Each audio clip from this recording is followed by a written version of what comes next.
Bueno, muy bien, entonces hoy estamos teniendo el gusto de poder conversar con Emilio y la idea es poder preguntarle algunas cosas, así que bueno, es un gusto, Emilio, poder conversar con vos.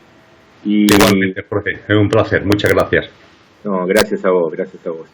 Y bueno, como para ir teniendo un poco una idea de quién es este señor, para los que no lo conocen y a qué se dedica, yo le voy a contar alguna cosa que yo sé muy breve y él va a ir contando qué opina de todo esto, ¿no? Yo sé que él fue vicepresidente de la Diputación de Sevilla, es economista, es profesor, fue profesor en la Facultad de Derecho y bueno, me gustaría que vos te vayas presentando y nos puedas ir contando cómo llegaste a todo esto de la espiritualidad, que es por lo que yo te conocí, ¿no?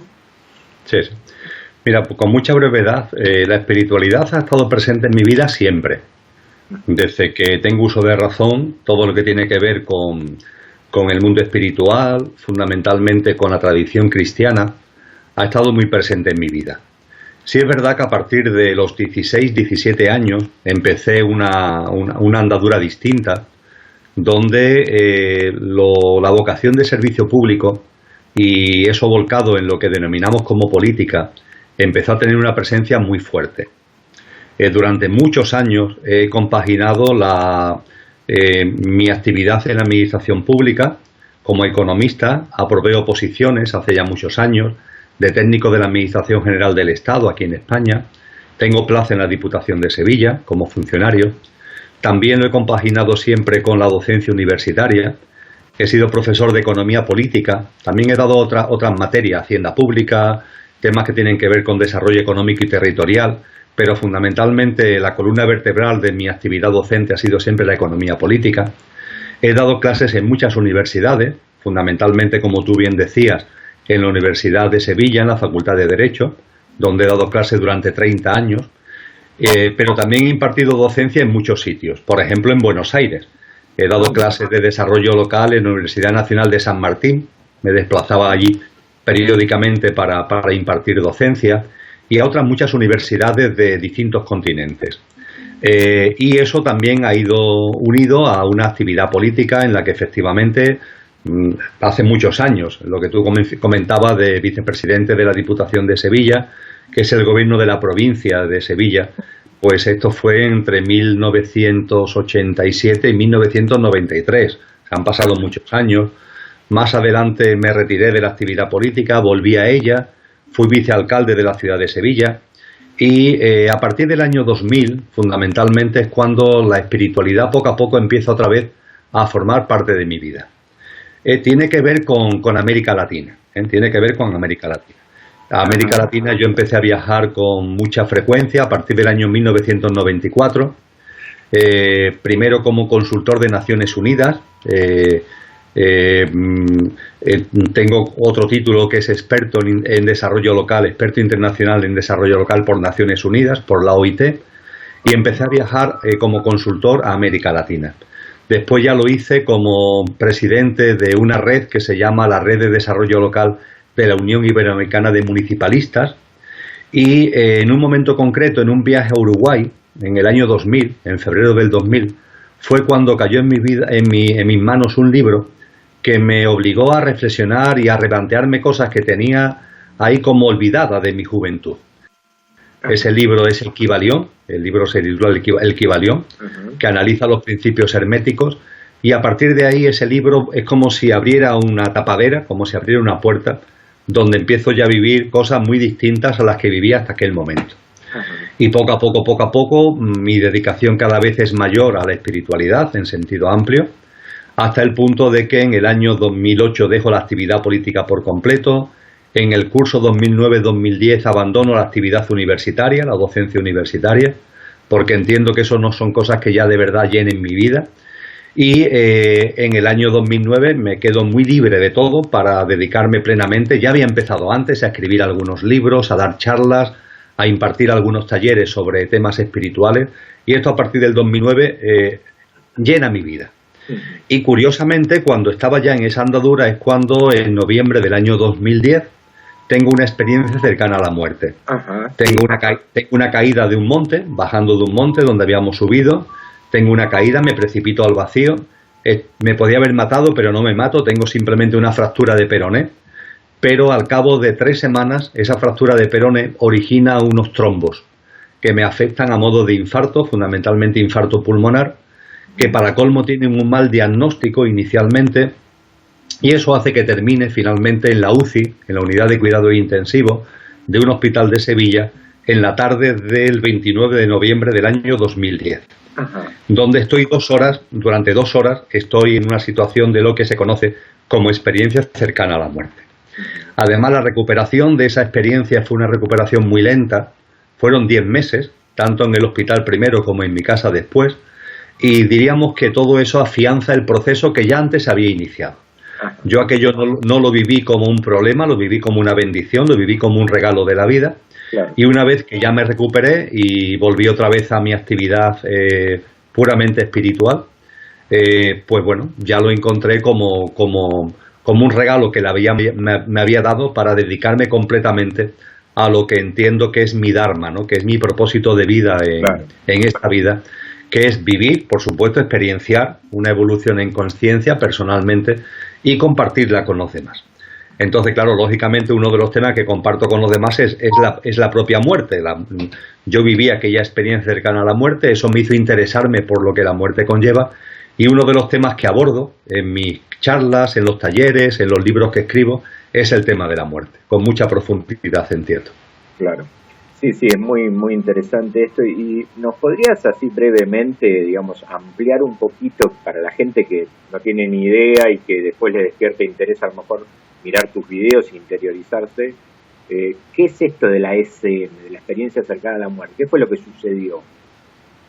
Sí, cuando yo tuve esa experiencia, insisto, fue el 29 de noviembre del año 2010, yo no sabía nada de esto, es decir, nunca me había planteado específicamente, sí como un tema genérico, pero no específicamente, no me había planteado lo que la muerte es, lo que la muerte significa, y no había investigado nada sobre las experiencias cercanas a la muerte.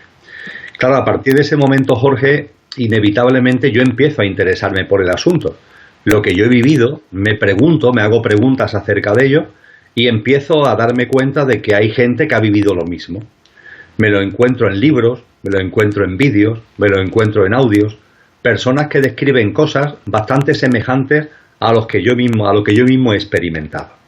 Fue para mí una gran ayuda el hecho de que en la ciudad donde normalmente vivo, donde resido, que es Sevilla, me encontré con el libro de un doctor, el doctor Enrique Vila.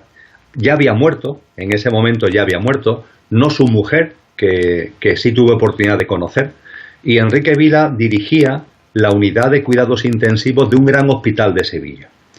Y él, que no era una persona especialmente dedicada a estos asuntos, como doctor, como médico de una UCI, empezó a encontrarse con personas que médicamente habían fallecido, clínicamente habían fallecido, pero por los motivos que fuera, que la ciencia, la medicina lo desconocía, finalmente no fallecían, y que curiosamente contaban en la confidencialidad entre paciente y médico, le contaban a él como doctor, le contaban unas experiencias que él, por supuesto, no daba crédito inicialmente. Él decía, bueno, estos son fantasías. Claro. Pero claro, cuando eso te lo dice un paciente, y otro paciente, y otro paciente, y son hombres o mujeres, de jóvenes o mayores, de una condición socioeconómica y cultural distinta, y todos le cuentan lo mismo sin conocerse entre sí a lo largo de meses, a lo largo de años, él hace que empiece a percibir que ahí pasa algo, que ahí hay algo. Y lo que él hizo fue entrar en contacto con compañeros suyos, compañeros y compañeras que dirigían UCIs en otros grandes hospitales de España, y sin desvelarle la realidad, decirle que, hombre, si había algún paciente que hubiera estado prácticamente muerto, pero que finalmente no hubiera muerto, y que ante ellos se hubiera compartido experiencias extrañas, que por favor lo llamaran, porque él estaba haciendo un proyecto de investigación y quería entrevistarlos. De esta forma, Enrique y María Ángeles recorrieron España entera y entrevistaron a más de 700 personas que habían tenido este tipo de experiencias. Esto finalmente dio lugar a un libro. El libro se titula Más allá de la luz, donde recogen 62 de esas 700 experiencias. Ese libro para mí fue importante porque me encontré ahí cosas muy parecidas a las que yo había vivido. A partir de ahí, porque me di cuenta de que no era solamente Enrique, había muchísima gente que había escrito libros sobre esto, y muchos efectivamente eran médicos y eran neurocirujanos, es decir, no eran personas ajenas al mundo científico, al mundo de la medicina, claro. Porque también me encontré explicaciones médicas que decían, no, estos son reacciones neuronales, bioquímicas que tiene el cerebro, sí. Pero claro, lo que estas personas... Muchas veces lo atribuyen a eso, o creían que era eso, digamos, pero no. Efectivamente. Además, por un motivo, y es porque en las experiencias cercanas a la muerte, lo que la persona que lo vive ve, suele haber algo, eso me he dado cuenta con el paso de los años, suele haber algo que pone de manifiesto que no puede ser un invento de la fantasía. Ajá. Siempre hay algo. Ajá. Hay una vivencia, hay una percepción que no puede ser objeto de la fantasía. En mi caso, por ejemplo, fue que en un momento determinado de la experiencia cercana a la muerte, antes de irme hacia el túnel de luz, entre los seres de luz que vienen a recibirme amorosamente, que yo algunos lo identifico como seres de luz que en esta vida fueron seres queridos. Uno de esos seres queridos es una tía mía, mi tía María, que no está fallecida, no está fallecida. Y yo recuerdo que en ese contexto yo me preguntaba, bueno, ¿y mi tía María qué hace aquí si ella no está fallecida? Porque estaba mi padre, estaba mi madre, que sí habían fallecido ya años atrás, pero mi tía no entendía qué hacía ahí. Ya cuando vuelvo a la vida, cuando me recupero, cuando esto lo cuento, mis familiares me dicen, mira Emilio, no te lo queríamos decir para no afectarte, porque yo con mi tía María tenía muy buena relación, pero tú entraste en la UCI a las 12 de la mañana, tuviste la experiencia entre las 16 y las 18 horas, y tu tía María falleció por un desvanecimiento, ella estaba perfectamente, no estaba enferma, falleció por un desvanecimiento a las 14 horas. Qué bárbaro. Con lo que a las 6 horas mi tía María estaba fallecida. Pero claro, son cosas que te hacen ver que no, puesto a ser fantasioso, mi tía María no estaría ahí, puesto que estaba viva, no está entre los muertos. Claro. Entonces, en casi todas las experiencias cercanas a la muerte hay algo que es como si te dijera al que lo está viviendo, para que después, cuando volvemos a la vida, tengas la seguridad de que no fue una fantasía, sino que es algo con mucha más profundidad. Claro, qué bueno, qué increíble, ¿no? Y vos en este momento, digamos que vos tenés la experiencia, ¿qué registrás que va pasando con vos? ¿Tenés esta visión que generalmente relatan de que ven el cuerpo de uno desde afuera? Ya contaste esto del túnel, de que aparecen seres de luz o familiares fallecidos que vienen a ayudar en el tránsito. Eso en general aparece en la mayoría de las experiencias, ¿no? También aparece una cosa que relata mucho, que es como ver, no como una película, sino como en un segundo toda tu vida, ¿no? Y ver, esto vos lo tuviste también, estas fases, esto. Sí, efectivamente, Jorge. Yo la experiencia cercana a la muerte que tuve la he reflejado en 2 libros. Ajá. Un libro que se llama El Tránsito, Vida más allá de la vida, que es del año 2015. Ajá. Otro libro más reciente que se llama ¿Qué hay después de la muerte?, que es de este año 2018. Y en ambos narro todo lo que tú comentas. Cómo te ves fuera del cuerpo, cómo ves tu vida completa en un instante. La ves completa, pero en un instante. Es una cosa bastante difícil de explicar con palabras, pero sí, es así. Claro, pero el tema central es que no hay la misma concepto, o sea, no hay tiempo como acá. O sea, nosotros desde la conciencia no lo vamos a entender porque lo estamos mirando desde lo temporal, pero no hay tiempo ahí, ¿no? Entonces, por eso cambia la cosa, ¿no? Y el tema es a juicio extremadamente sencillo. Ajá. Todo depende, en el momento en el que cerramos los ojos, entre comillas, en el momento en el que se produce el fallecimiento físico, todo lo que acontece tiene un marco, tiene un cuadro general, y es que desde el plano físico de vida vamos al plano de vida, que es el plano de luz. Yo siempre insisto en que la vida es una, claro. y la vivimos en distintas habitaciones. Cuando estamos aquí, desarrollamos la vida en la habitación de vida del plano físico, y cuando salimos de aquí, desarrollamos la vida en la habitación de la vida, que es el plano de luz. Y en medio hay un estado intermedio. Ese estado intermedio es el que las culturas antiguas, metafóricamente, hablaban de que hay que enterrar a los cadáveres con una moneda para pagarle a un barquero que te pase de una orilla a otra orilla. Claro. La metáfora es muy bella, ¿no? Porque te habla de que hay una orilla, que es la habitación de la vida del plano físico, claro. Hay otra orilla, que es la habitación de la vida del plano de luz, lo que en el cristianismo se llama cielo, lo que los orientales llaman de Bacham, el nombre es lo de menos, es un plano totalmente distinto al plano físico y material, es un plano de luz, y en medio hay un río, decían los antiguos. Ese río es un espacio que también se puede denominar, aquí lo llamamos tránsito en España. Yo sé que el término tránsito en América Latina está muy ligado al tráfico y se entiende menos, pero es un estado intermedio, ¿no? Es ese río del que nos habla la metáfora. Entonces, cuando salimos del plano físico, desde esta orilla, tenemos que pasar el río para llegar al plano de luz. ¿A dónde vamos? Al plano de luz, pero por medio hay un tránsito. Y ese tránsito, Jorge, el cómo lo pasamos no depende de ningún barquero. El barquero somos nosotros. Claro. No hay ningún barquero ajeno a nosotros. Y todo va a depender de cómo nos encontremos. Es decir, cuando nuestro estado emocional y nuestro estado mental, vamos a denominarlo así, es normal, el tránsito es fluido. Y entonces se produce rápidamente lo que tú has compartido. Te ves fuera del cuerpo, ves tu vida, la que has dejado atrás, íntegramente, empiezas a percibir un acompañamiento de seres de luz, algunos de los cuales han sido o han estado encarnados como familiares tuyos, y de esa forma entras en el túnel de luz que te lleva al plano de luz.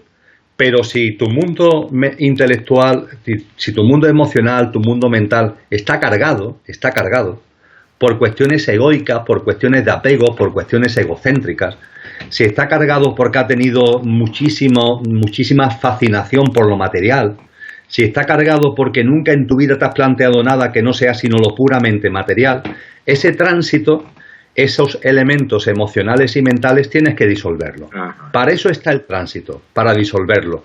Los cristianos lo llaman purgatorio. Claro. A mí el término no me gusta, pero describe de lo que tienes que purgar, tienes que disolver esos restos, es como si te lo tuvieras que quitar, esos restos emocionales, mentales, de apego a lo material, a lo físico que hay en ti. Para eso está el tránsito. Claro, lo que pasa, discúlpame, en el concepto purgatorio, digamos, siempre está la famosa carga que propicia, digamos, el paradigma de la resurrección, que es la culpa, ¿no? A lo que es importante para que la gente sepa esto, que, digamos, que todo es como equilibrio, digamos, no hay un castigo como está propiciado y por muchas cuestiones que fueron avanzando en la Edad Media, que tenían que ver con el manejo de las conciencias de las personas. Hay muchas cosas que la gente terminó creyéndosela. Y yo creo, esto te lo quiero preguntar también, creo que post-mortem las creencias siguen estando, ¿no? Con vos. Por eso vos podés, por ejemplo, quedarte parado en el tránsito por miedo a un hipotético juicio. ¿Es así?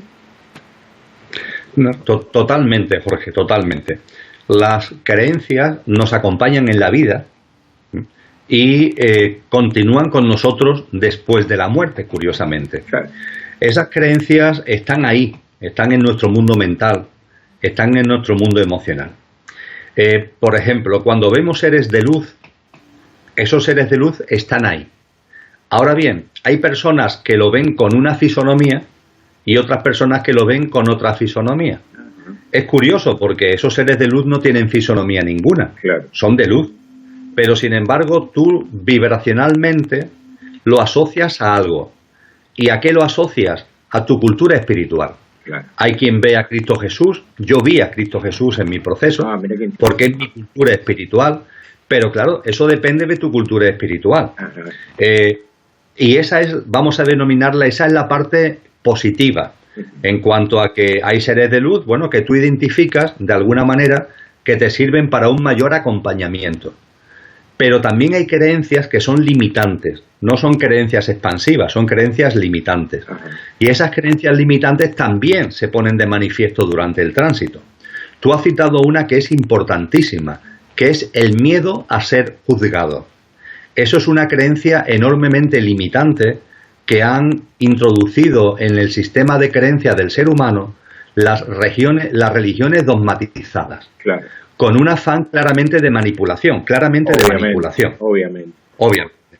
Entonces, la persona que tiene miedo a ser juzgada, eso se narra, para dar un salto cultural, eso se narra muy bien en el libro que en lengua castellana ha sido normalmente publicado con el título del Libro Tibetano de los Muertos. Ah, sí, es... Que no se llama así, el título es Libro del Estado Intermedio, claro. Porque lo que hace es... Donde habla de los bardos, ¿no? Habla de los bardos. Libro de los bardos. Claro. Que bardo es el estado intermedio. Claro. Y ese libro lo que hace es describirnos ese paso del río, ese paso de orilla a orilla. Uh-huh. Y una de las cosas que ahí se narra muy bien, lo digo para no...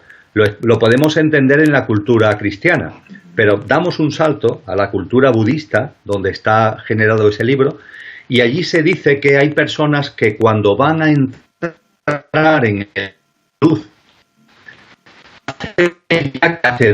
este túnel de luz que hace que accedamos a la otra orilla es la puerta de la otra orilla. Hay gente que en la misma puerta ve a lo que en el libro tibetano de los muertos se denomina el viejo de la balanza. Ajá. El anciano de la balanza. Mira. En el lenguaje católico sería San Pedro con la libreta. Claro. Que está viendo a ver si entras o no entras. Exactamente. Da igual, es decir, la figura es la misma. Me da igual que lo llamemos el anciano de la balanza o San Pedro con su libreta. Es un miedo a ser juzgado. Alguien que te va a parar y te dice, ¿a dónde vas, hombre? Ven para acá, claro. Vamos a hacer aquí, vamos a ver cómo has sido tú en tu vida. Claro. Y claro, en el ámbito cristiano el dilema es tremendo, porque es el dilema de entrar en el cielo o irte al infierno. Claro. Es tremendo. Sí. Entonces hay personas que eso lo interiorizan, claro. Y que cuando están en el tránsito no quieren irse al plano de luz porque temen que sean juzgados. Claro. Y eso influye en el tránsito, Jorge. Sí. Y claro que influye. A mí, por lo menos, una cosa que me ha pasado muy frecuentemente trabajando con terapia regresiva es que ha habido muchos casos, te diría más de 100, donde aparecen almas, lo que nosotros denominamos almas perdidas, ¿no? Que serían almas que están en el tránsito, digamos, adheridas al campo energético del ser vivo, que en este caso es el consultante que viene, ¿no? Bueno, ¿qué se propone la terapéutica en este momento? Nosotros tenemos que ayudar a que lo suelte, ¿no? Y que vaya a la luz, ayudarlo en el tránsito de alguna manera, ¿no?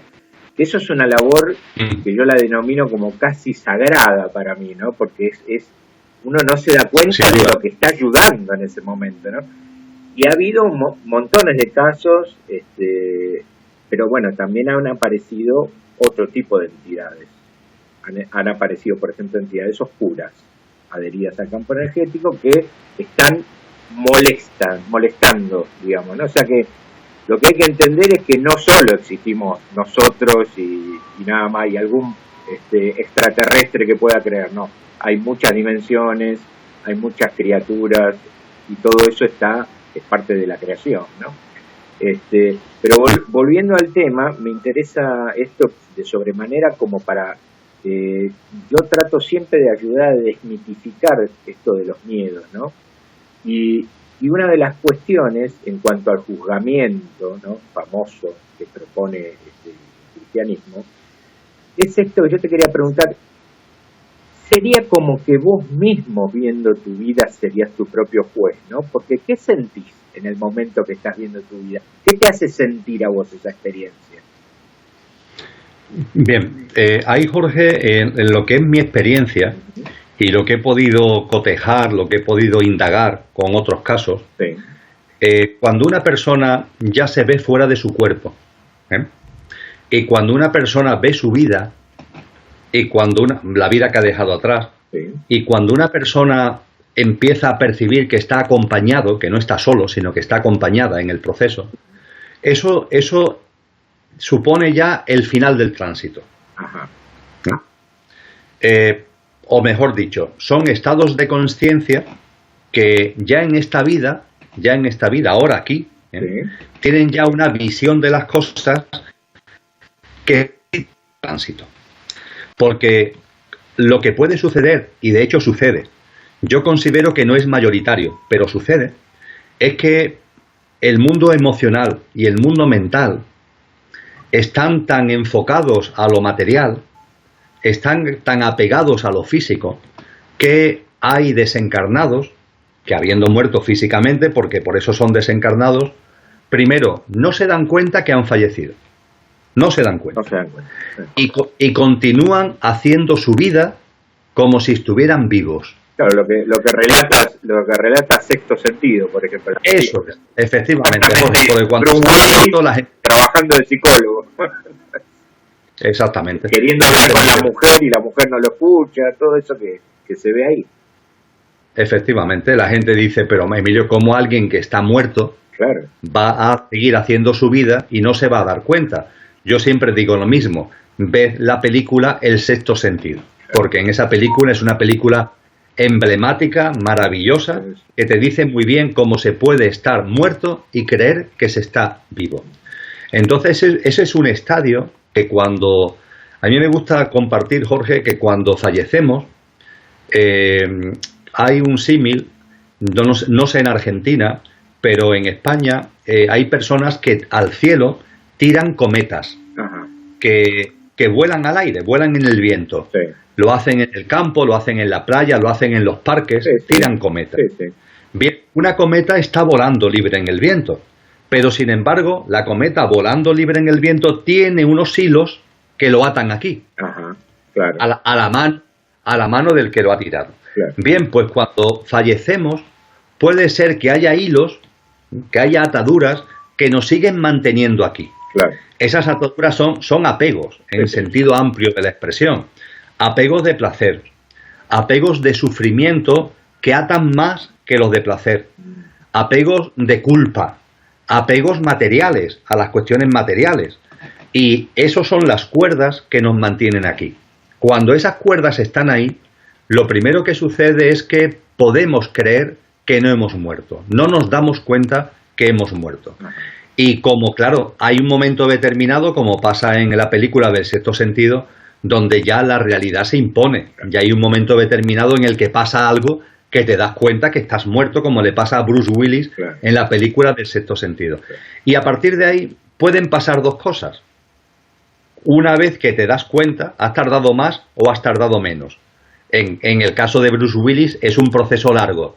En el caso mío fue un proceso rapidísimo. Yo inmediatamente en el UCI de un hospital me di cuenta que había fallecido. Una vez que te das cuenta, puede ser que lo aceptes o que no lo aceptes. Que lo aceptes o que no lo aceptes. Ajá. Si lo aceptas, ya está. Esa cometa no tiene ataduras, vuela libre. Ves tu vida anterior, ves que estás acompañado y pasas al plano de luz. Cuando lo aceptas. En la película El Sexto Sentido, Bruce Willis tarda en darse cuenta que ha muerto, pero cuando se da cuenta, lo acepta. Claro. Tiene una despedida muy bella de su... En el restaurante, ¿no? mujer. En el restaurante, la despedida. No, en sueño. En el en restaurante, sueño, cuando la mujer... En el restaurante la mujer él sigue todavía creyendo que está vivo. Claro, claro. Es más adelante, ya cuando él se da cuenta que está muerto, tiene una despedida muy bella de su señora, que lo hace en el mundo de los sueños, y ya está, y termina su tránsito y se va al plano de luz. Hay otros casos en los que, dándote cuenta, no lo aceptas. Y eso, Jorge, tiene multitud de manifestaciones y multitud de causas. Ajá.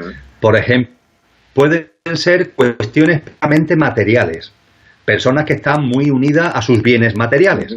Yo me he encontrado a personas adineradas aquí en España, personas que durante su vida física han tenido propiedades, que se han dado cuenta que han fallecido, pero que no se quieren ir. Claro. Quieren seguir ahí, en su casa, en su no sé qué, en su no sé cuánto, porque están muy apegados a lo material. He tenido experiencias más, vamos a decirle, más emotivas, como por ejemplo una señora que muere en accidente de tráfico, se da cuenta que ha fallecido, pero no lo acepta porque tiene una niña de 4 años y un niño de 2 años que no quiere abandonar. Ella entiende que lo que tiene que hacer es de alguna manera seguir en contacto con el plano físico para ayudar a sus hijos. Y le cuesta mucho trabajo el soltar y el irse al plano de luz. En el caso de esta señora es un caso muy bonito porque nos ayuda a comprender otra cosa. Cuando estamos en el plano que llamamos el tránsito, cuando estamos en ese estado intermedio y queremos seguir en conexión con el plano físico, eso es posible. Desarrollamos habilidades, los que se quedan ahí porque no se dan cuenta o dándose cuenta no lo aceptan, desarrollan habilidades para conectar, para accionar con el plano físico. Esas habilidades son las que nos cuenta la parapsicología. Claro. Es todo el mundo de los fenómenos. De golpe llegas a casa y está el cuadrito de tu foto tirado o que tal cosa se hace, ¿no?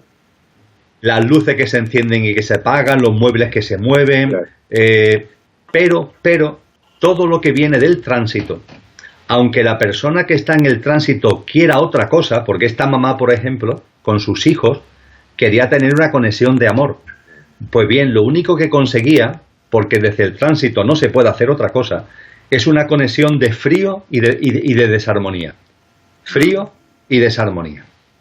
Esa madre finalmente se dio cuenta de que el amor que tenía sus hijos, y por el amor que tenía sus hijos, lo que tenía que hacer era completar el proceso, irse al plano de luz, y desde allí sí puede hacer un acompañamiento en amor.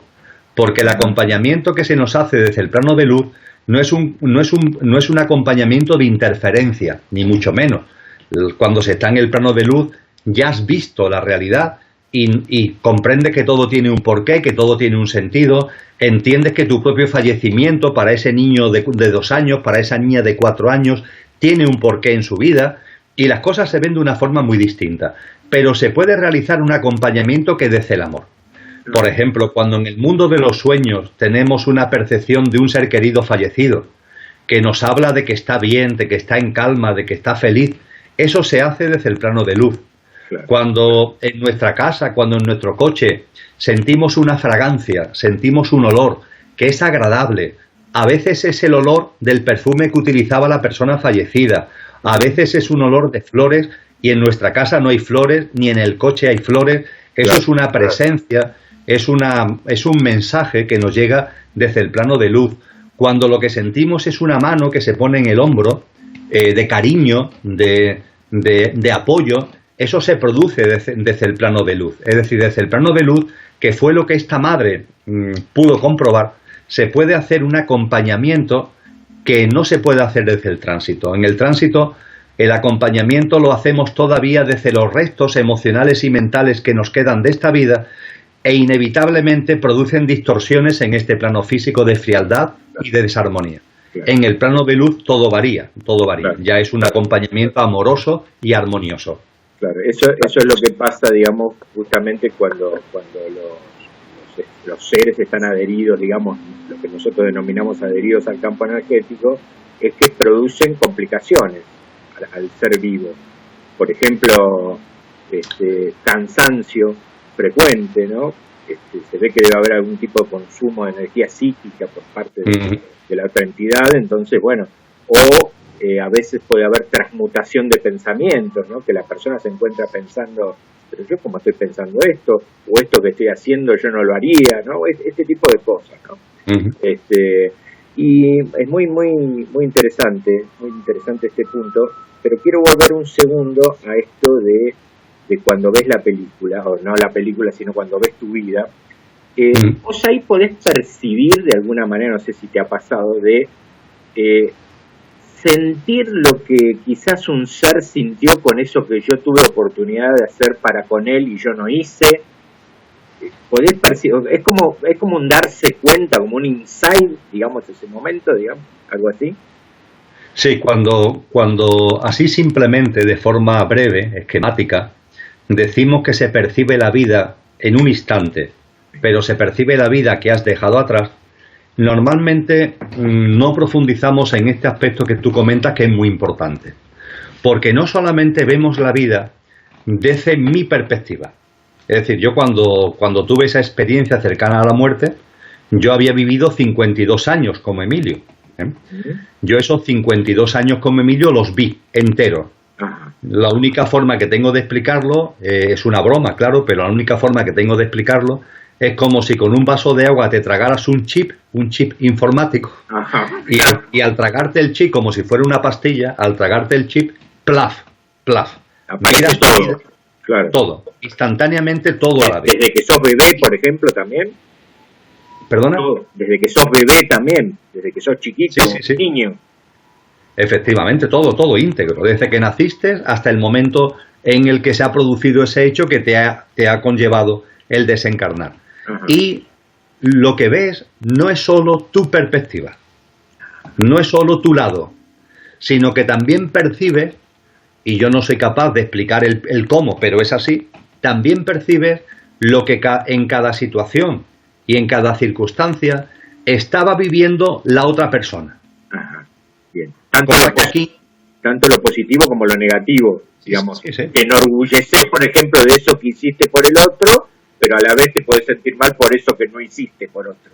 Así pero también sientes lo que la otra persona sintió. Sentís lo que la otra persona sintió, tanto positivamente como negativamente.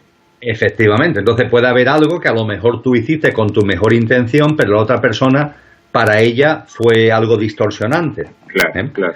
O algo que tú hiciste con tu mejor intención y para la otra persona también lo recibió en clave maravillosa. Claro. O algo que tú hiciste a sabiendas de que estabas originando daño y puedes percibir el daño que estás originando en la otra forma de vida. Y esto además, Jorge, no solamente en el ámbito humano, sino en la vida en su conjunto. Es decir, por ejemplo, hay experiencias, yo no la he vivido, pero la he conocido, hay experiencias de gente que se dedica a la caza. Que caza. Sí, de caza. Y cuando en ese momento pueden percibir el daño que han originado en los seres que han matado cuando cazaban. Ese daño, esa muerte que han originado, lo pueden vivir, lo pueden percibir. De hecho, el otro día escuchaba a una persona que narraba un caso de esto, y claro, es una ECM, y cuando esa persona no muere, sino que vuelve a la vida, nunca más volvió a dar un tiro. Dejó la caza por completo, porque había vivido no solo su parte, sino la parte del otro ser vivo. Claro, entiendo. Es una experiencia, vamos a llamarla multidimensional, y es maravillosa, ¿no? Es preciosa. Sí, maravillosa, y también nos puede hacer reflexionar en un punto de esto famoso que también nos han metido en las creencias del juicio, es decir, el juicio lo hago yo mismo. Claro, no hay que olvidarse. Claro. Efectivamente, no hay nadie que te juzgue. Soy yo mismo evaluando, ¿no? Eres tú mismo evaluando. Eso sí, curiosamente, los más estrictos con nosotros mismos somos nosotros mismos. Claro. Porque somos los que mejor nos conocemos. Claro. Ahí no hay autoengaños posibles. Por supuesto. En ese momento, en el tránsito, no hay autoengaños. Te ves tal como has vivido. Punto. Claro. Y a partir de ahí tú mismo contigo mismo. No hay un sentimiento, podríamos denominar, de culpa, pero sí hay un sentimiento y un conocimiento de responsabilidad por los actos, por las acciones y por las omisiones que has vivido. Exacto, muy bien. Y una cosa más que también me gustaría destacar para toda la gente que tiene este tipo de creencias, es una cosa interesante que vos citaste, que es que si yo no acepto que estoy muerto, ¿no? Bueno, esto nos está hablando de que post-mortem sigue el libre albedrío como regla fundamental. Absolutamente. O sea, no va a venir Jesús y te va a llevar del brazo así, te va a llevar y te va a decir, bueno, vení para acá, que ya está. Nada. Sos vos viviendo la experiencia. Es que es tremendo, Jorge, porque cuando yo no tengo ese don, es decir, no tengo el don de ver desencarnados, pero tengo buenos amigos y amigas que tienen ese don. Entonces, cuando hay un desencarnado que está pillado en el tránsito, que está ahí, y que en lugar de avanzar como tiene que avanzar hacia el plano de luz, lo único que hace es querer seguir aquí, querer seguir aquí. La cuestión fundamental es, bueno, pero ¿y esos seres de luz que están ahí? ¿Cómo no los ve? ¿Y cómo no le acompañan al tránsito? Pues bien, dicho de una forma muy directa, es que no los ve, Jorge, no los ve. Claro. Ese desencarnado que no acepta el haber fallecido es que no los ve. Sí. Es como tener una cámara, entonces esa cámara la tiene tan enfocada hacia el plano físico que no ve nada que esté por aquí. Sí, inclusive charlando con José Luis la otra vez tratábamos de buscarle una explicación a eso, y él me decía, y creo que puede ser posible también, que evidentemente también está vibrando a otra frecuencia, ¿no? Entonces hay un tema de que no lo puedo ver porque está como en otra dimensión, vamos a decirlo así para que se entienda fácil. Totalmente de acuerdo, Jorge. Claro. En términos, vamos a llamarle científicos, esa es la explicación. Claro. El desencarnado está en una vibración que es todavía densa, claro, como consecuencia de su apego al plano físico. Esos seres están en una dimensión más elevada y no hay sintonía. No hay sintonía. Claro, claro. Bien, y no puedo dejar de preguntarte por la experiencia de encuentro con Jesús, ¿no? Porque, bueno, yo también creo que es mi maestro y trabajo para él con esto que trabajo en regresiones, ¿no? ¿Cómo fue tu experiencia con eso? ¿Cómo me podés relatar? Bien, Jesús ha sido importante en mi vida desde siempre. Cuando yo tenía 13, 14, 15 años, era mi referente. Uh-huh. Yo cuando iba al colegio, todas las mañanas, antes de entrar en clase, me pasaba por la iglesia y durante un cuarto de hora hacía un encuentro con él.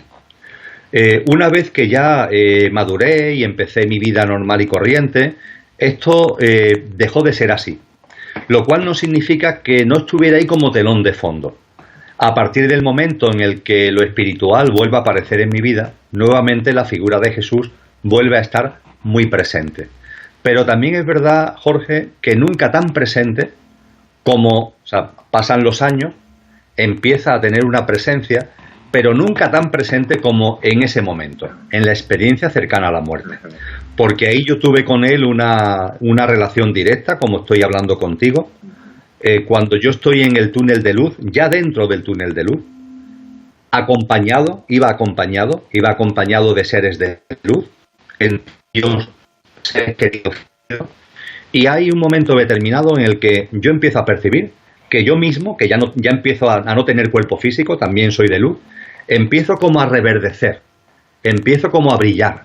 Y también veo que los seres de luz que están conmigo también brillan más, son más refulgentes. Y yo siento, y sé que los otros seres de luz sienten, que hay una presencia inmensa que está llegando. Algo inmenso que está llegando. Y hay un momento determinado en el que eso nos envuelve con una luz que yo vi como esmeralda, que nos envuelve, y que hay un momento determinado, que adquiere presencia. Primero es una energía que nos envuelve y hay un momento en el que adquiere presencia. Cuando adquiere esa presencia, yo la presencia crística, es una presencia de amor pura, yo lo identifico, lo unifico con Jesús de Nazaret. Es un Jesús de Nazaret que no tiene nada que ver con las estampitas que nos dan en las iglesias. Es un Jesús de Nazaret más alto, más fornido, más fuerte, atlético, con una complexión deportiva, con una cara donde se mezcla maravillosamente la autoridad y el amor. Y con la melena castaña, que más o menos ahí sí está en la iconografía cristiana. Claro. Pero a mí me llamó mucho la atención su complexión deportiva, su altura, su envergadura y esa cara que era a la vez una mezcla perfecta de autoridad y de amor y de autoridad. Esa autoridad, por supuesto, no podemos entenderla con lo que aquí denominamos poder. Es una autoridad de la sabiduría, es una autoridad de esa divinidad pletórica que se manifiesta en él, ¿no? Y esa figura es la que directamente me plantea lo que ya curiosamente antes me había preguntado el ser de luz que yo percibí como mi madre. Me habían preguntado, ¿cómo te encuentras? ¿Cómo estás? Me había preguntado mi madre. Yo sabía que no se estaba refiriendo a la parte física, puesto que estaba ya fallecido, se estaba refiriendo a cómo me encontraba en lo íntimo, en lo profundo, ¿no? Ante la experiencia que estaba viviendo. Yo a mi madre le había contestado que me encontraba muy bien, la verdad, me encontraba en paz, en armonía. Jesús me pregunta exactamente lo mismo. Emilio, ¿cómo te encuentras? por Y tu yo nombre? ¿Te preguntó por tu nombre? Sí, me dijo directamente Emilio, ¿cómo te encuentras? Qué bárbaro. Y yo le comenté lo mismo que a mi madre, me encuentro muy bien, me lo ha preguntado ya mi madre, estoy muy bien, estoy en paz, estoy en armonía, y me dice a continuación, ¿y si volvieras, cómo te encontrarías? Y yo reflexioné, y le contesté, creo que también viviría esa vuelta con mucha paz y con mucha armonía. Dice, pues entonces, si no tienes inconveniente, vuelve. Entonces, si no tienes inconveniente, vuelve. Y yo, Jorge, volví sin preguntar, no hice ninguna pregunta, volví. Y a renglón seguido, ¡plac!, me encontré en la cama de la UCI, volviendo en consciencia. Eso ya fue todo muy rápido. Igual que el proceso de llegar hasta el túnel de luz fue un proceso prolongado, de verte fuera del cuerpo, ver tu vida, los seres de luz que te acompañan, ir hacia el túnel de luz, encontrarme con Jesús. Entre comillas, fue un proceso. Una vez que yo le contesto a Jesús que puedo volver y que en paz y en armonía estaría, y que me dice, pues entonces, si no tienes inconveniente, esa fue la palabra que yo oí, si no tienes inconveniente, vuelve, ¡plac! Inmediatamente me encontré en la cama de la UCI, volviendo en consciencia. Después tuvieron que pasar 11 meses, en los que en una meditación de las que a mí me gusta hacer matinalmente, que son meditaciones que yo hago en el vacío, es decir, yo no busco en esas meditaciones nada, no busco mensajes, no busco visualizaciones, no busco canalizaciones, lo que busco es la desaparición de la autopresencia de la mente. En una de ellas me apareció nuevamente Jesús. Habían pasado 11 meses, Jorge, 11 meses, que se dice pronto. Y él me dice, Emilio, lo vi exactamente igual que en el túnel de luz, igual que te lo he descrito. Y me dice, Emilio, volviste y ni siquiera me preguntaste por qué o para qué. No lo llegaste a preguntar. Y yo le comenté, digo, es verdad, maestro, ni lo necesité entonces ni lo necesito ahora. Es que es verdad que no lo necesito. En el contexto en el que se dio, lo sentí, ya está, no hay una pregunta intelectual. Dice, pues precisamente porque no lo necesitas, precisamente porque no te lo preguntas, te voy a dar la respuesta. Mira. Es curioso, dice, precisamente porque no te lo preguntas, te voy a dar la respuesta. Y volviste por 2 motivos. El primero y más importante, para transmitir seguridad a la gente. Transmitir seguridad a la gente. Hay muchas personas que están viviendo experiencias que por las autolimitaciones mentales en las que estamos, me explicaba, consideran que son fantasías. Y es necesario que haya personas que hablen abiertamente de este tipo de experiencias, para que cuando se lo encuentren en vídeos, para que se lo encuentren en audios, para que se lo encuentren en libros, la persona diga, pues si esto es lo que yo he vivido, esta persona está diciendo lo mismo que yo he vivido. Y eso le posibilite ver que no es un producto de su fantasía, sino que tiene una razón de ser mucho más profunda. Eso es lo que coloquialmente es transmitir seguridad a la gente. Tú y yo ahora estamos aquí hablando de cosas que a muchas personas, si escucharan este vídeo, le parecen una locura y ya está. Y desde mi mayor respeto, perfecto. Pero hay otras personas que han vivido experiencias similares que van a decir, oye, pero si esto es lo que yo he vivido, o esto es lo que me contó mi familiar, mi ser querido, si esto es lo mismo. Y eso posibilita una apertura de conciencia. Esa es la primera razón que me dice Jesús. Dice, has vuelto para transmitir seguridad a la gente. Y la segunda razón, y esta es más divertida, es para darte la gozada, y yo dármela contigo. Porque esta vida, Jorge, es un gozo. Sí, claro. Esta vida es un gozo. Lo que ocurre es que la vivimos desde la separatividad, la vivimos desde los apegos, la vivimos desde la identificación con lo que con lo que no somos. Tú puedes suponer que yo identificación con Emilio no tengo ninguna. Es decir, hombre, para mí Emilio es un instrumento de vivencia al que le estoy muy agradecido. Pero yo sé que no soy Emilio, porque yo he visto a Emilio tumbado en una cama y yo me he visto fuera. Yo he visto a Emilio muerto y yo sigo vivo. Tú no eres Jorge, yo no soy Emilio, nadie es el personaje que estamos interpretando. Y cuando eso por fin lo percibimos, Jorge, los sufrimientos se acaban. Claro. No hay sufrimiento, no hay dolor. ¿Qué sufrimiento va a haber? Si no existe la muerte, si somos divinos, infinitos y eternos. Claro. Si lo que aquí llamamos problemas no son tales, son todos experiencias para crecer en conciencia. Ya está. Sí. Y cuando eso lo comprueba, efectivamente, esta vida se convierte en un gozo. Y ese es el gran regalo, ¿no? Porque ese es el gran regalo. Con total gratuidad somos eternos, ¿no? Es una cosa increíble. Con total gratuidad e inevitablemente somos eternos. Claro. Y me quiero detener un segundo en esto de cuando hablabas de que te percibías en ese momento cuando llegó Jesús, ¿no? O sea, el cuerpo vos lo percibías como este cuerpo, cuando te veías, ¿cómo es esa sensación? ¿Había cuerpo? Bien. ¿No había? No, yo desde el principio, es decir, desde que vi mi cuerpo tumbado en la cama de la UCI, sentía con claridad que cuerpo no existe. Ajá. Por eso he insistido en lo de seres de luz, formas de luz. Ajá. Ahí no hay, ahí hay algo, vamos a llamarle energético, pero no hay un cuerpo físico denso. Eso no existe. No obstante, durante el tránsito, todavía, quizás por influencia de lo que hemos vivido tan cercano en esta vida, todavía a las formas de luz le damos una forma física. Ajá. Que no la tienen. Yo sabía que no la tenían. Claro. Yo solo explico de la siguiente forma. Es como si vamos paseando por la calle de cualquier ciudad, en la ciudad que vivamos, y es la hora de la comida. Uh-huh. Y en las casas están haciendo la comida. Y te llega un olor de la comida que sea. Aquí a mí me gustan mucho las lentejas. Ajá. No sé si allí en Argentina se comen lentejas. Sí, se comen. Bien, aquí sí, aquí se comen mucho las lentejas y a mí es un guiso, el guiso de lentejas me gusta mucho.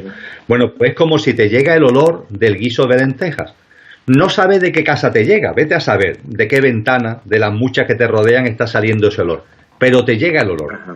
Cuando te llega el olor de lentejas, ¿qué sucede? Que tú ves las lentejas en la cabeza. Claro, porque tenés la representación No mental, claro. Eso es, no te quedas en el olor, le das una forma. Bueno, pues en el tránsito hay una vibración cuya fragancia hace que tú le des una forma. Por eso yo percibí que un ser de luz era mi madre, porque la fragancia, la vibración, yo la asocié a la vibración de mi madre. Claro. Y a partir de ahí le das una forma que es la de mi madre. Uh-huh. Por supuesto que ese ser de luz ya no tiene ninguna forma física, pero yo le di la de mi madre, le di la de mi padre, le di a la de mi tía María, y con Jesús de Nazaret pasa igual. Por supuesto que no tiene ahí. Hay un tema importante, no es este el momento de abordarlo, pero el cristianismo habla de que Jesús abandona este plano en cuerpo y alma. Eso los cristianos lo dicen y no se lo creen. Es la realidad. Es decir, Jesús cuando abandona este plano, como maestro que es, como ser muy evolucionado que es, lo deja en cuerpo y alma. Es por eso que en el donde está enterrado aparece solamente la mortaja, la sábana, ¿no? El sudario, y no está su cuerpo. No es que robaran el cuerpo, es que hay un momento determinado en nuestra evolución espiritual donde abandonamos este plano en cuerpo y alma. Esto lo hacen muy pocas personas, muy pocos seres humanos. Jesús fue uno de ellos. Con lo que Jesús se puede presentar en cuerpo porque sigue teniendo cuerpo.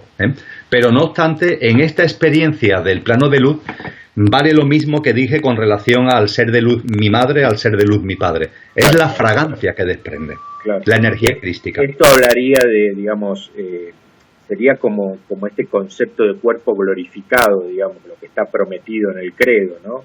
Sería algo así. Esto como cuando él se le aparece a los discípulos de Maús, que ellos no lo reconocen, ¿no? Porque claro, es un cuerpo glorificado, no es el mismo cuerpo, ¿no? Entonces sería algo de esto, ¿no? No es que sea algo de esto, es eso precisamente. Eso, claro. Es precisamente eso, Jorge. Qué interesante, qué interesante. ¿Y por qué vos crees que pese a toda la, digamos, a frases que se me vienen ahora como felices los que crean sin ver, ¿no? El caso de Felipe, ¿por qué vos crees que cada vez más se está permitiendo que la gente sepa, ¿no? Esta misión que él, entre comillas, te dijo que tenías, ¿no? Divulgar para la tranquilidad a las personas, ¿no? cuando por otros lados está tan tapada la cosa, ¿no? Que de alguna manera produce esto del miedo a la muerte, ¿no? ¿Por qué se está develando así tanto? ¿Tenés alguna argumentación sobre eso? Sí, claro, sí la tengo, Jorge, como consecuencia precisamente de los diálogos con él. Tengo una percepción muy clara. Ajá. Yo diría que nunca ha habido tanta manipulación como ahora, y nunca la verdad ha estado tan cerca de nosotros como ahora. Parece una contradicción, pero no lo es. Ajá. Es como si depende de si tú miras a la izquierda o miras a la derecha. El que mires a la izquierda o mires a la derecha depende de ti. Claro. Si miras para acá, lo que vas a encontrar es un mundo de manipulación, de tergiversación. Ahora, puedes mirar para otro lado. Y en cuanto que empiezas a mirar para otro lado, hoy estamos en una situación donde, por ejemplo, a través de Internet, tienes una información completa sobre un montón de cosas. Y ahí, quien tiene que dirimir la fantasía y la realidad, eres tú. Claro. Solo tú. No hay otro. Hay gente, bueno, es que en Internet hay muchas cosas, es que en los libros se cuentan muchas cosas. Tú, tienes que ser tú. Claro. Todo ese mundo que está a tu alrededor, tienes que meterlo dentro, tienes que pasarlo por tu filtro, tienes que pasarlo por tu conciencia, por tu corazón, y eres tú. Entonces, nunca antes hemos tenido tanta información, nunca antes hemos tenido tantas cosas a nuestro alrededor, y lo que es más importante, nunca antes tenemos tantas experiencias como para saber cómo somos, Jorge. Es decir, hay muchas personas que me lo han dicho. Es como si los tiempos estuvieran muy acelerados. Es decir, en la vida de un ser humano pasan muchas cosas. Es como si en 5 años tuviéramos experiencia de cosas que a lo mejor en otra vida se necesitaban 50. Todo va muy rápido. Se acumulan las experiencias. Algunas le gustan a la mente, otras no le gustan a la mente. Pero lo importante es que se acumulan las experiencias. ¿El objetivo cuál es? El objetivo es que veas y que te veas. El orden sería que te veas, sería el correcto, y que te veas y que veas. Y que veas de la forma más clara posible. ¿Y esto por qué es? Esto se debe, Jorge, a que estamos llegando, las humanidades, esta no es la primera. Yo no soy nada milenarista, no soy dado a las fechas, yo no doy fechas. Nadie sabe ni el día ni la hora, lo dijo Jesús en Mateo 24, cuando los discípulos le preguntan cómo será el final de estos tiempos. Y Jesús dijo, el final de esta generación, él dice de esta generación, que es esta humanidad, y dice una serie de cosas al respecto. Y la primera que dice es que no se sabe ni el día ni la hora, o sea que especulaciones sobre fechas. Lo que tenemos es que ser sensibles a lo que está ocurriendo. Entonces, hoy día hay un elemento que para mí es claro, es la prueba constatable de que estamos empezando a vivir un hito histórico. Y es la enorme cantidad de almas que estamos encarnadas a la vez. Nunca antes. La gente se pregunta, bueno, ¿y por qué de golpe y porrazo, en poco más de 100 años, de ser 1.000 millones de seres humanos, hoy vamos caminos a los 8.000 millones de seres humanos, que somos casi ya? ¿Qué ha pasado para que en tan poco tiempo se haya multiplicado tanto la población mundial? Desde un punto de vista teórico-científico no hay explicación, no se sabe muy bien, porque además la reproducción se ha dado en sitios donde no hay recursos, o mejor dicho, donde los recursos están siendo esquilmados por lo que se empeñan en acumular todo. Claro. El caso es que se está dando un incremento de la población donde hay mayor pobreza, donde hay menores recursos. Y eso no sucede en ningún sistema biológico. Los sistemas biológicos se reproducen cuando hay abundancia, claro, no cuando hay escasez. Bien, detrás de cada ser humano hay un alma.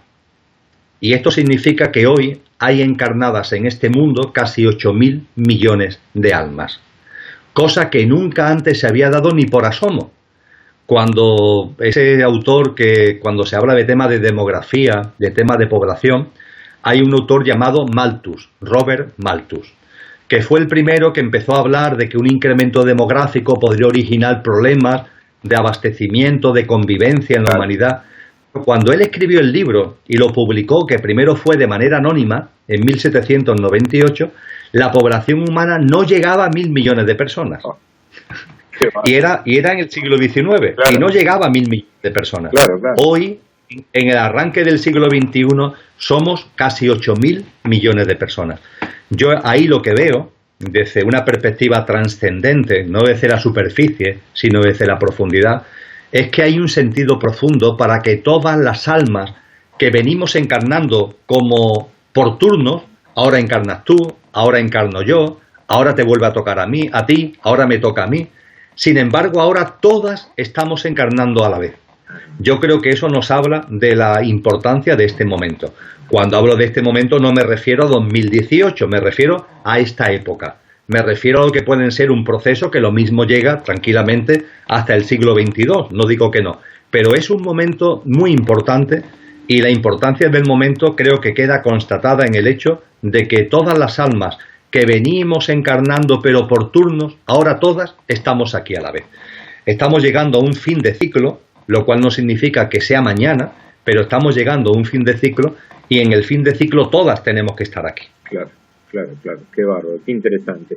Te quería preguntar algo con respecto, yo sé que todas las personas que han tenido en general, no todas, sino que en general las personas que han tenido una SM, cuando vuelven a la vida, digamos, de acá, pasa que en algunas aparece algún tipo de don, ¿no? Tanto sea percepción, no sé, mediumnidad. Bueno, este tipo de experiencia, ¿vos te ha pasado? Sí. Mira, Jorge, hay una corporación norteamericana que se dedica a estudios de investigación y a estudios demoscópicos que se llama el Instituto Gallup. Sí. Eso es una gran corporación. Ajá. Y hacen investigaciones de mucho tipo. También hacen encuestas políticas, sociológicas. Este instituto hace unos años, ante la proliferación de las experiencias cercanas a la muerte, hizo un estudio sobre las experiencias cercanas a la muerte en Estados Unidos. El estudio es muy rico, pero tiene dos conclusiones que son las que yo comparto contigo ahora. Por un lado, 5 millones de norteamericanos y norteamericanas han tenido una experiencia cercana a la muerte. 5 millones son muchas. ¿Cuántos son ellos? Son 320 millones. Claro. Proporcionalmente, en porcentaje no es mucho, pero oye, 5 millones de personas solo en Estados Unidos es una fuente de información muy importante. Y comprobado esto, lo que hicieron, como se hace en las encuestas, es delimitar una muestra que fuera representativa de esos 5 millones. Y a esa muestra la entrevistaron. Y esa entrevista es el estudio que llevan a cabo. Ajá. Y el dato, aparte de esos 5 millones, el segundo dato que quiero compartir contigo es que esa encuesta masiva que hicieron pone de manifiesto que para el 96% de las personas que han tenido una experiencia cercana a la muerte, esa experiencia ha sido una experiencia llena de paz y de armonía. El 96%. Y que habiendo vuelto al plano humano, han perdido el miedo a la muerte. Y que sabiendo, como yo sé, que la muerte tendrá que volver a aparecer en mi vida, claro, el miedo ha dejado de existir. El 96%, es abrumador. Sí, es verdad que el estudio también pone de manifiesto que hay un 4% que aquello lo vivió como algo lleno de tensión, de angustia, y no quieren volverlo a vivir. Ajá. Saben que lo van a volver a vivir, claro, porque la muerte es inevitable, pero lo temen mucho, temen volver a ese momento. Yo creo que este es un dato interesante para poner de manifiesto que el tránsito es fluido en la mayor parte de los casos, aunque también es verdad que hay algunos seres humanos que por sus apegos, por su mundo emocional y mental muy cargado, el tránsito se le hace confuso y se le hace dificultoso. Pues bien, en ese 96% de experiencias cercanas a la muerte que lo han vivido con armonía y con paz y han vuelto aquí, como es mi caso, hay un don primero. Y el don primero es que pierdes el miedo a la muerte. Eso, Jorge, es un don de primera magnitud. Sí, claro. Vivir la vida sin miedo a la muerte, eso es un antes y un después. Porque ya no temes a la muerte ni la tuya, ni la de tus seres queridos. Claro. Porque sabes que la muerte no existe, porque sabes que es simplemente una ficción. Eso da una paz, eso da una confianza tremenda en la vida y te permite no distraerte, porque muchas veces nos distraemos tanto en las apariencias que no vamos a la esencia. Entonces, cuando tú has tenido una experiencia cercana a la muerte, ya vas a la esencia. Y claro, a partir de ahí se abren las puertas a lo que tú has denominado dones. Claro que se abren las puertas. Yo en particular siempre he tenido un don, que ha sido la comunicación. Desde que era pequeñito, cuando yo estaba en el colegio e hice la primera comunión, que en mi época se hacía con 6 añitos, al niño que escogen para que ante un público de 1000 personas, tras leer la epístola antes del Evangelio, se dirija al público, soy yo, porque ya tenía ese don desde que tengo uso de razón.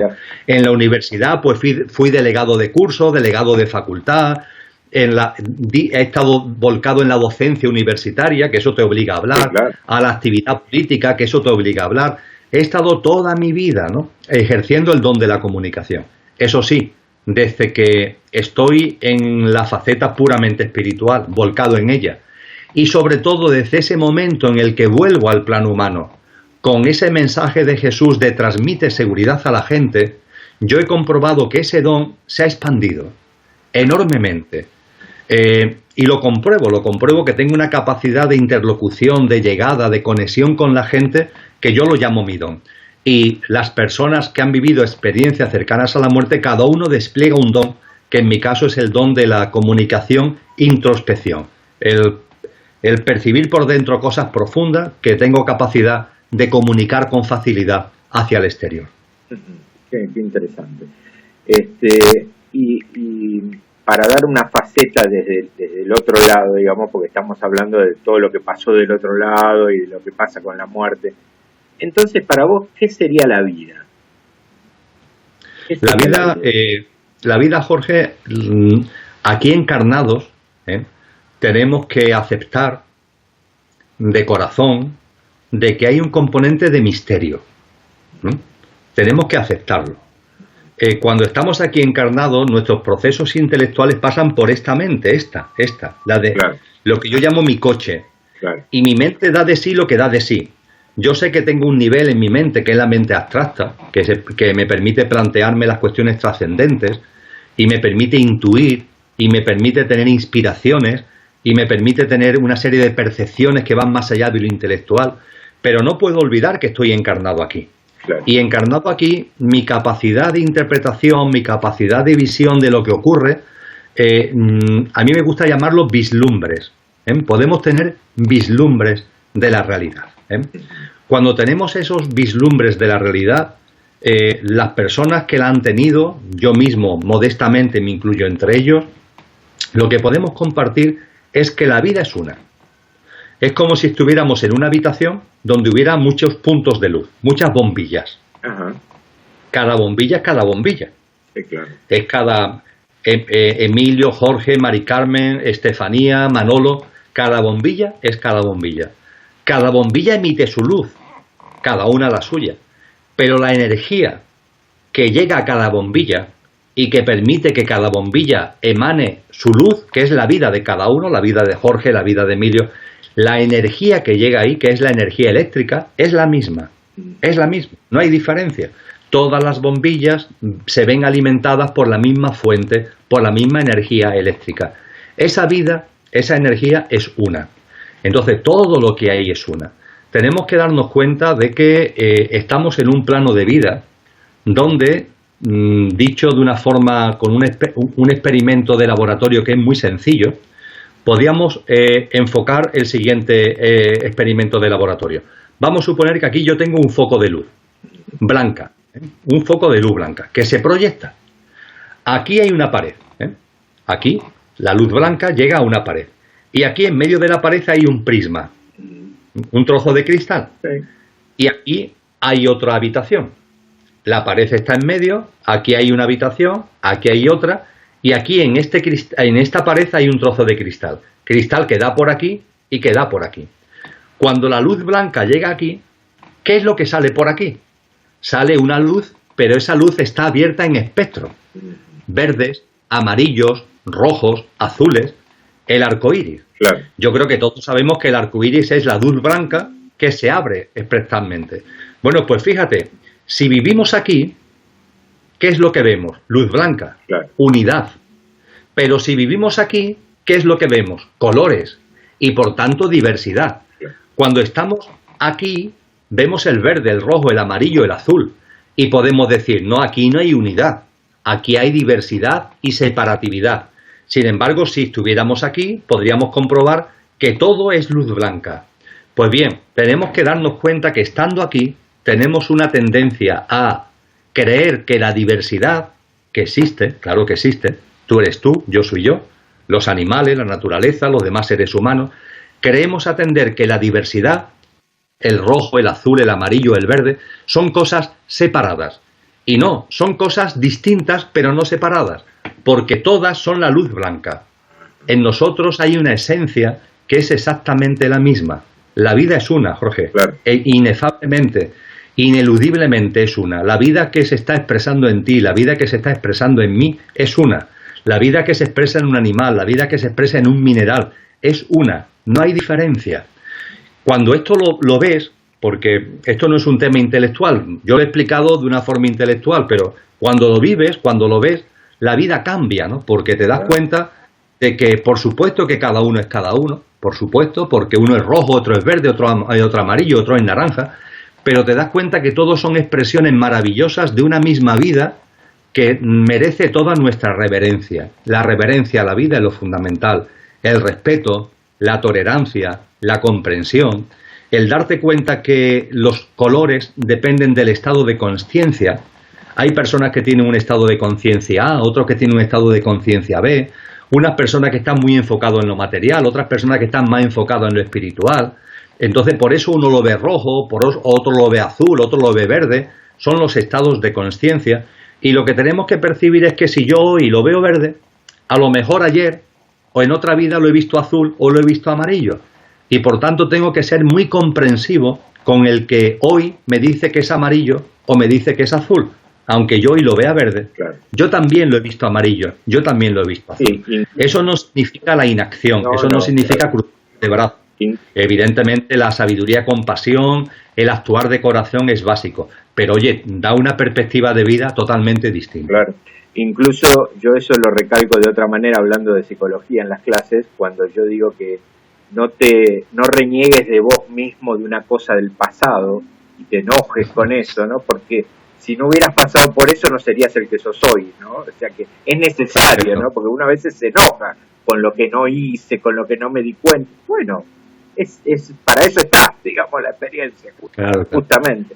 Eso es magnífico, Jorge, porque hay gente que me dice, yo me arrepiento de tal cosa y ojalá pudiera quitarlo de mi vida.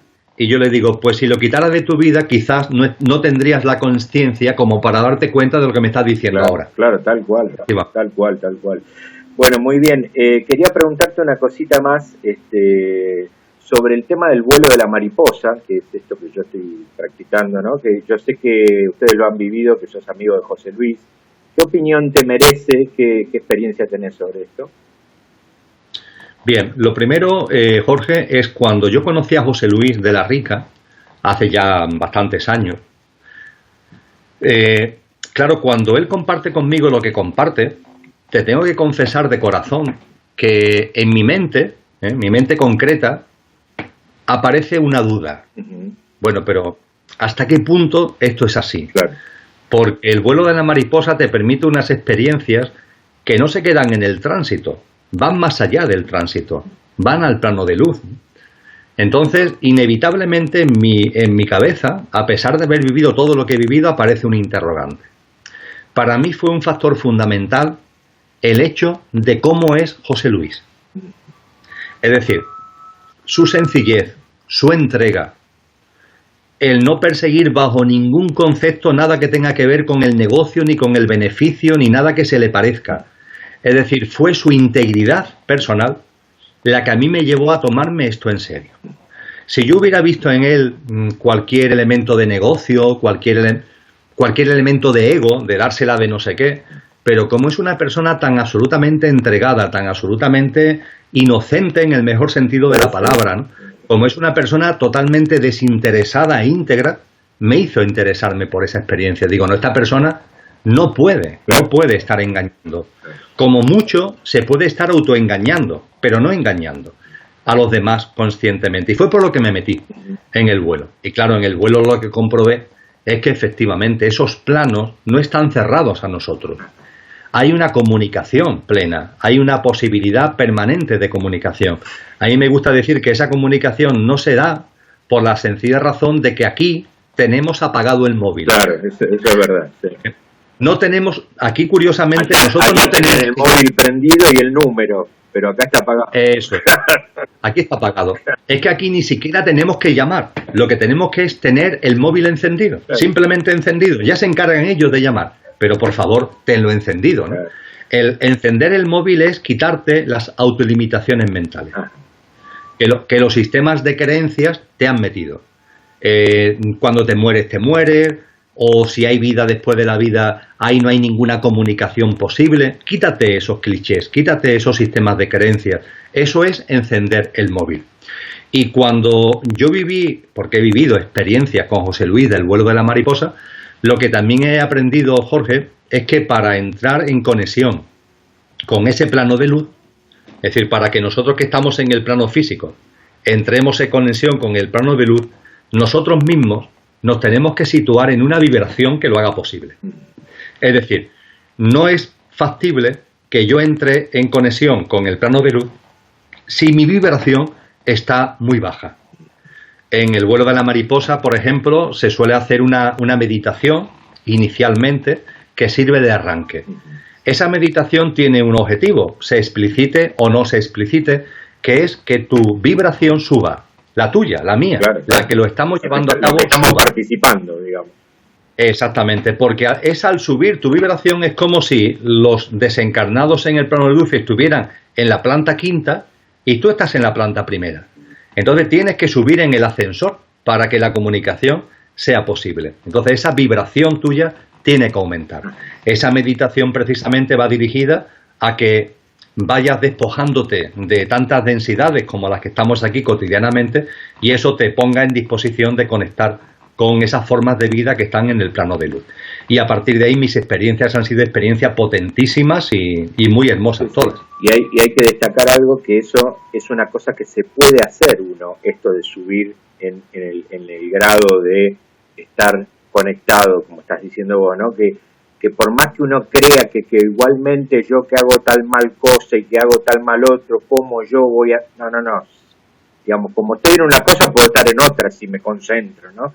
Esto para desmitificar a la gente que dice, no, yo no lo voy a hacer si yo soy, no sé, una mala persona, pongamos, ¿no? Y bueno, entonces es importante destacarlo esto, ¿no? Se puede claro, es que esa vibración, Jorge, es lo que somos. Claro. Es lo que somos. Eso es lo que somos realmente. Claro, los desencarnados que están en el plano de luz están en su dimensión álmica y espiritual, como dicen los cristianos, nuestra dimensión álmica y espiritual, y es lo que somos. Con lo que, estando aquí, también somos esos. Claro. El problema es que estamos tan envueltos de capas que eso lo tenemos muy encerrado. Sí, entonces, claro, en la medida en que te quitas capas, puedes vivir esa experiencia. Sí. Muy interesante. Bien, y para ir finalizando, aunque tendría para preguntarte 1000 cosas más, ¿no? Pero me gustaría que cuentes un poquito lo que llevas adelante con la Fundación Espato, para que la gente conozca y sepa de qué se trata, ¿no? Sí, la Fundación Espato es un término andaluz, Espato, que es para todo el mundo, es para todo. Eso es lo que quiere decir. Sí, claro. Alguna gente dice eso de Espato, que es un término griego del antiguo Imperio Romano. No, es Espato, en andaluz, es para todo el mundo, ¿no? Ajá. Entonces, esta es una iniciativa de un buen amigo, de Enrique Álvarez, que es el presidente de la Fundación. Enrique, cuando la puso en marcha, me contactó conmigo para explicarme el proyecto. A mí el proyecto me pareció y me sigue pareciendo muy interesante y soy patrono de la Fundación. La Fundación, ¿qué es lo que intenta? Pues simplemente esparcir la conciencia, no es otra cosa. Es lo mismo que tú estás haciendo, lo mismo que yo hago, no es otra cosa. Incrementar la conciencia, el posibilitar que haya cada vez más gente que eleve su conciencia.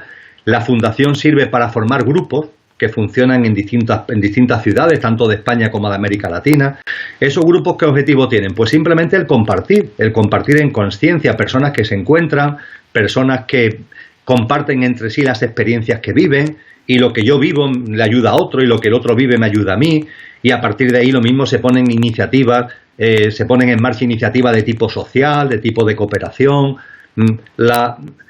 Por así decir, el abanico es muy amplio, ¿no? Es muy amplio.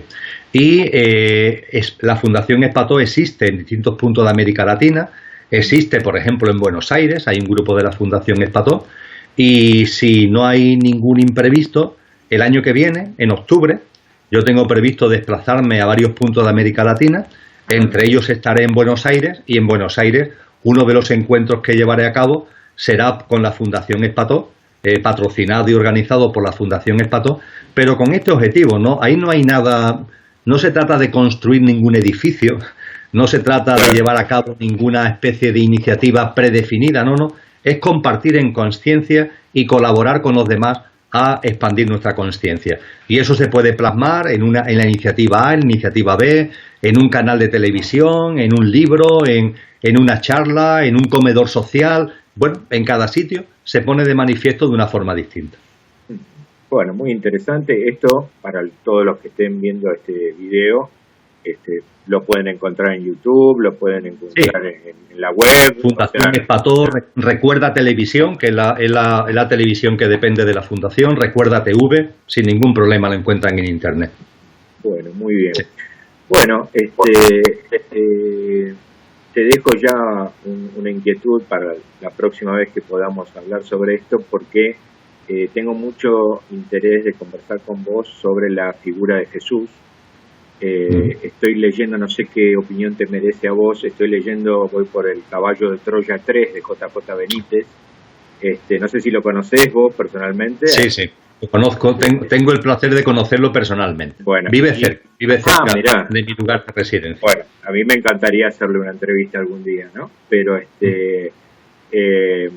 sé que está con un nivel de ocupación increíble, pero es un libro que a mí me ha maravillado, me ha enganchado de una manera impresionante, porque te muestra justamente a este Jesús que las iglesias no han mostrado, ¿no? Te muestra a este Jesús, el gigante, como le decía Jason, ¿no? Un hombre grande, poderoso, digamos, en el sentido corporal, que vos estabas describiendo, y te lo muestra con una perspectiva, me acuerdo, para ya terminar, una conversación que tiene, yo no me acuerdo ahora si en el 1 o en el 2, cuando Jason, que es el mayor que viaja en este tiempo, le pregunta en un momento que se quedan solos ahí ante el fuego, que él cuenta que no sabe bien qué decirle en ese momento, ¿no? Pero le dice, Rabí, le decía, ¿no? Rabí, esta iglesia que tú has venido a fundar, entonces dice, y él me miró con ojos penetrantes y me dijo, yo no vine a fundar ninguna iglesia, yo vine a hablar de un movimiento espiritual, ¿no? Y esto es, creo que lo importante para comentar, para que la gente se entere, que no hay ningún juicio, que no hay ninguna culpa, que todo es amor incondicional, y eso hay que entenderlo, ¿no? Porque teníamos tanta contaminación mental de tanta cosa que nos han metido que, bueno, creo que es una cosa que hay que desmitificarla totalmente. Efectivamente, Jorge. Pues mira, a mí es un tema que la palabra no es que me apasione, sino que es central en mi vida, es central. Y por tanto estaré encantado de compartir contigo un encuentro que monográficamente abordemos ese asunto. Merece la pena, es un tema que siempre ha merecido la pena y en estos momentos especialmente, de verdad. Así que me comprometo contigo a tener un nuevo encuentro con ese asunto como telón de fondo. Muy bien, bueno, yo te agradezco muchísimo esta posibilidad de conversar, de que la gente te conozca y de transmitir todas estas cosas que ya creo, como vamos viendo, son valores para los dos, ¿no? Valores importantes y que están en concordancia con tu misión, que te la dio el propio Jesús, evidentemente, como me estás contando, ¿no? De transmitir esto, ¿no? Así que bueno, yo te agradezco mucho. Ahora vamos a quedar un segundo por privado, voy a cortar la grabación, pero bueno, no sé si querés decir algo para la gente, alguna última palabra. Jorge, simplemente expresar mi agradecimiento a ti por hacer esta ventana posible y a las personas que, aprovechando la ventana, pues sigan este vídeo, también agradecerles, ¿no? Esa presencia a través de su visualización y bueno, como tú y yo sabemos, aquí no se trata de convencer a nadie de nada, sino de compartir de corazón. Eso es lo que hacemos. Y yo lo que invito a las personas que nos vean es que no se crean nada, ni lo que dices tú, ni lo que digo yo, sino que todo lo cojan, lo metan por dentro, lo pasen por su propia introspección, hagan su indagación y su investigación. Y eso es lo que hace que la conciencia se expanda. Así que a todas las personas que nos sigan, los animo a eso. Bueno, muy bien. Muchas gracias, Emilio, y seguimos por privado. Gracias.